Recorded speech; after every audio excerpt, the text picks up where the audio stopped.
Hey guys, today Google officially released the Gemini app for macOS.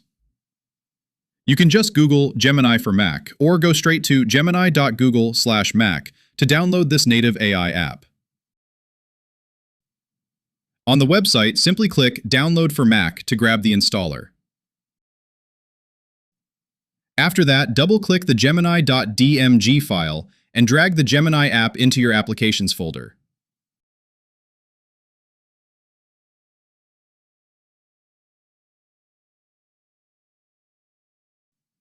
Once it's installed, open Gemini, log in with a Google account, and you're good to go.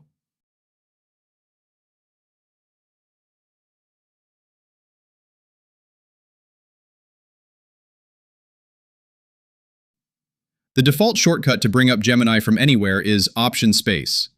This is super handy because it lets you access Gemini quickly without having to leave the app you're currently working in.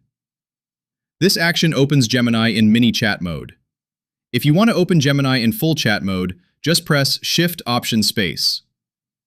To check out more configurations, click on the Gemini menu on the left side of your menu bar and select Settings. With this current release, some people, myself included, have noticed that when clicking on the model selector, it gets stuck on Loading Model. Hopefully this bug will be fixed in the upcoming updates.